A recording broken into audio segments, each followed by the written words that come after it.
Escándalo. El alcalde de Medellín, Daniel Quintero, gastó 185 millones de pesos en donas, carnes, cigarrillos, perros calientes y comida para perro. Todo bajo la excusa de imprevistos necesarios y urgentes. Gran incertidumbre. La vía al llano sigue cerrada tras el fuerte sismo. Derrumbes bloquean por completo el acceso. Hay preocupación por el comercio y posible desabastecimiento en el centro del país. Atención viajeros, último puente de agosto y en septiembre no hay festivos. Más de 4 millones de vehículos se espera que rueden por las vías durante este fin de semana, pero cuidado, si no planeó su viaje con anticipación, ya es demasiado tarde. No hay pasajes para San Andrés y para Santa Marta están a 1,5 millones de pesos. Para Cartagena, 1 millón de pesos. Una barbaridad. Parece que la tierra no tiene planes de quedarse quieta después del fuerte temblor que sacudió el Calvario Meta ayer al mediodía. No pasó mucho tiempo para que sintiéramos otro remesón, pero en la Mesa de los Santos Santander con una magnitud de 4.8. Pero vean ustedes, el sismo de ayer de 6.1 grados en el Calvario fue el segundo en los últimos 40 años en esa población. Allí en marzo del 88, un temblor de 5.1 causó daños al 70% de las viviendas de ese municipio del Piedemonte Llanero. Según el Centro Sismológico Colombiano, los sismos de más impacto, más fuertes, han superado 7 puntos de contundencia, de magnitud. Y vean ustedes en dónde, en Murindó, Antioquia, 7.1, Darién, cerca a Panamá, 7.3. Y los 3 de mayor magnitud se han concentrado en el Pacífico colombiano, en la frontera con Ecuador, así. En el 58, 7.6.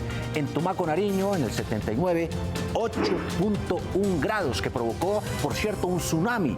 Y en 1906, en el Bajo Baudó, el más fuerte de todos, con 8.4 grados. Eso ya es ligas mayores. Mientras tanto, las autoridades adelantan el censo de viviendas y familias afectadas por la racha de sismos del día de ayer, tras registrarse en el Calvario Meta, para buscar entregarle ayudas a los damnificados. La seguidilla de réplicas prácticamente le ha quitado el sueño a millones de habitantes del centro del país que sintieron el temblor. Por eso le preguntamos a un experto qué tan cierto son esos rumores que circulan entre la gente, según los cuales estos temblores preceden a un movimiento más grande, a un terremoto o fenómeno catastrófico. Aquí está la opinión de nuestro experto. Hola Juan Diego, muy buenas noches. Los científicos no tenemos manera de saber cuáles serán las características del siguiente sismo que afectará a la capital colombiana. En ese sentido no sabemos ni la magnitud del siguiente sismo, ni tampoco su epicentro, ni mucho menos cuándo va a ocurrir. Lo único que tenemos claro es la historia de la sismicidad de Colombia, y en el caso particular de Bogotá, sabemos que en los últimos 375 años han ocurrido más de 10 sismos con magnitudes superiores a 6. Siendo así, estadísticamente hablando, lo único que tenemos claro es que ocurrirán más sismos que afectarán a la capital colombiana. Las características de esos sismos no las podemos predecir.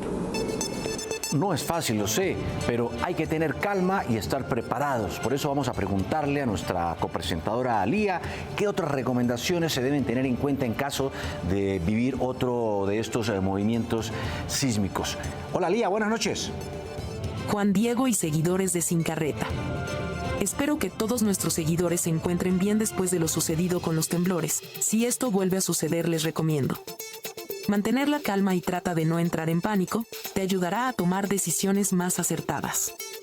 Si estás en un edificio, aléjate de las ventanas, ya que los vidrios pueden romperse durante el terremoto y causar lesiones. Si estás en un edificio, busca refugio debajo de una mesa resistente o algún mueble sólido. Mantén tus manos protegiendo tu cabeza y cuello. Mantente alejado de objetos que puedan caer, como estanterías, lámparas, ventanas y espejos. Si estás afuera, aléjate de edificios altos, postes eléctricos y cualquier estructura que pueda colapsar. No me olviden durante este puente. Si de mantener la calma se trata, esta pareja da ejemplo. El dueño de esta peluquería no tuvo inconveniente en continuar con el tinte del cabello de su cliente en plena calle, cuando los mandaron, por supuesto, a desalojar el salón debido al sismo. Todos tenemos prioridades, publicó el hombre en Instagram. Fue inmoral absolver al presidente Samper, dice en esta explosiva y reveladora entrevista el exguerrillero, excongresista y ahora columnista de opinión Carlos Alonso Lucio, quien pide que el presidente Gustavo Petro sea enjuiciado por el escándalo de presuntos dineros calientes en su campaña. Pero bueno, aquí hace toda clase de hipótesis y teorías políticas. Recuerdan que interrumpió la entrevista para ir al baño después de unas preguntas contundentes. Aquí está de regreso y esta es la segunda parte. ¿Estamos en la entrevista ya? No, ya estamos grabando. ¿Hay un caso de ocultamiento aquí? Para no repreguntarnos. ¿Quién debe juzgar? A la Comisión de Acusaciones, desde y empezamos con la entrevista. ¿Por qué dice usted que se equivocaron los congresistas en el juzgamiento al expresidente hoy Samper? Más allá desde el punto de vista del sentido moral de la sociedad, en el Congreso de la República de aquella época hemos debido tener la consideración de que el hecho ocurrió. Es decir, el juicio político ha debido considerar el hecho grueso del acceso de dineros del narcotráfico a la campaña, independientemente de que el presidente supiera o no. Porque era un hecho que afectaba el sentido de la transparencia electoral y el sentido de una ética social. ¿Fue inmoral del Congreso, entonces, bajo esa Yo creo que óptica? sí, yo creo que sí hubo una decisión que tuvo fallas morales.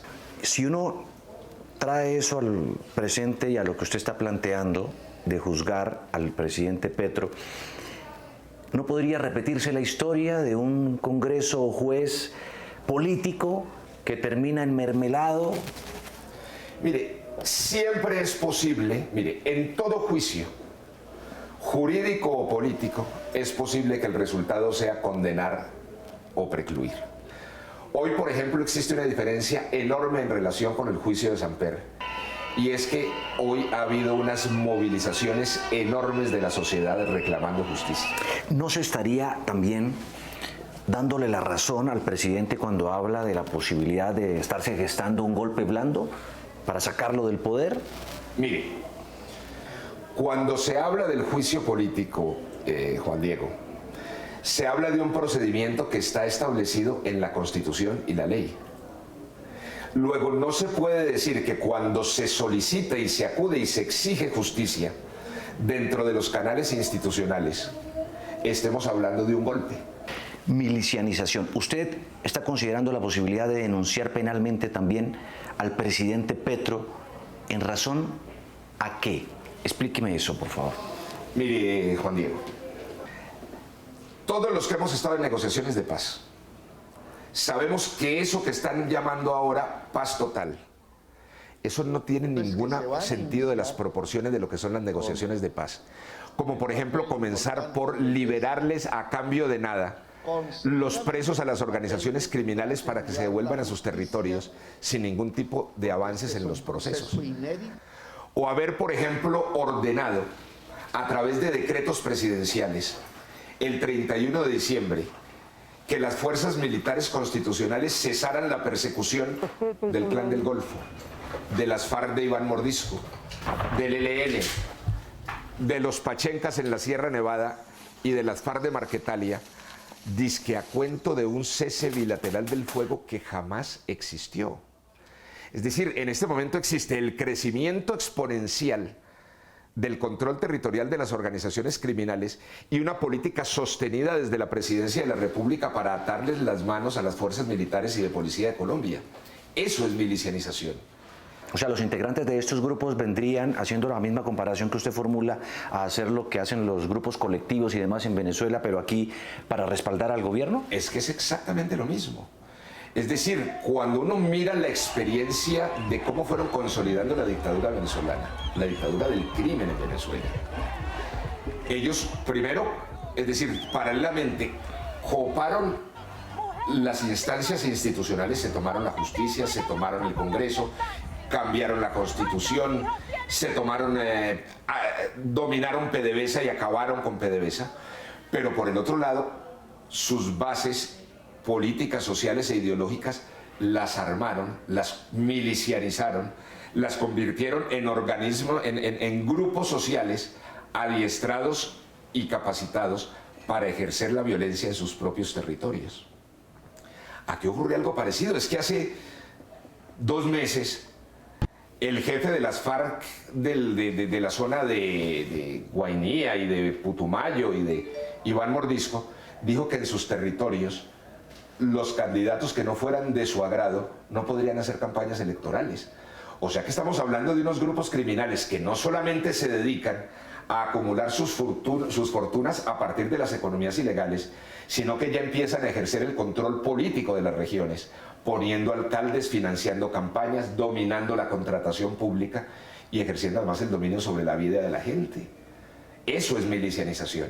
Pero fíjate que eso está ocurriendo en México. Mira el asesinato del candidato presidencial Fernando Villavicencio en Ecuador. Más de lo mismo, leí en su columna. Exacto, es decir, es un proceso que viene recorriendo América Latina y que creo que si la sociedad y los medios de comunicación no caemos en la conciencia de profundizar un espíritu cívico que sea capaz de oponerse a ese proceso de milicianización y criminalización de la sociedad, pues vamos a vivir la experiencia venezolana en toda América Latina.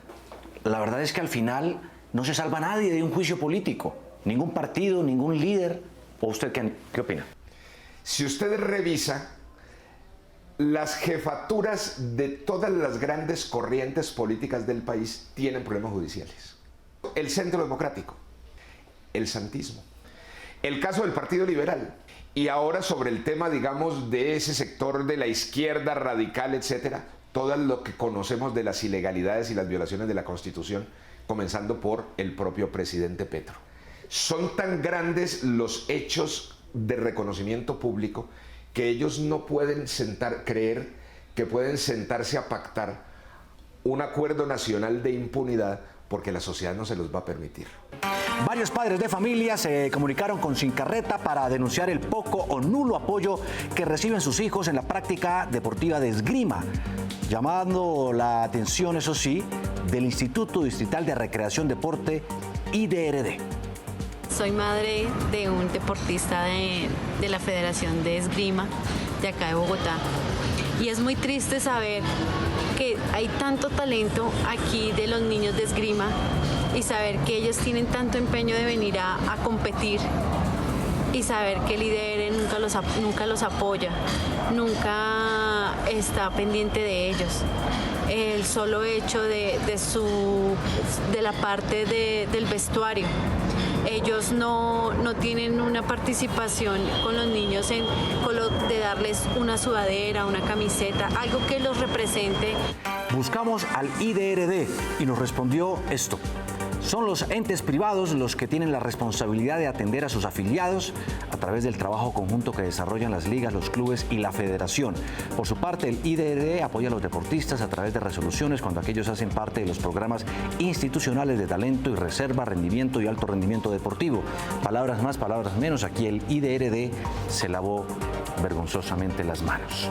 Si se perdieron algún detalle de Sin Carreta, bueno, pueden ir al canal de YouTube del Canal 1, buscarnos en las redes sociales y no olvide enviarnos sus videos a nuestra ventanilla de peticiones, quejas y reclamos en WhatsApp y a las cuentas de Instagram, Facebook y TikTok de Sin Carreta. Les comparto esta frase: la lógica te lleva de la A a la Z, la imaginación te llevará a cualquier lugar. Albert Einstein.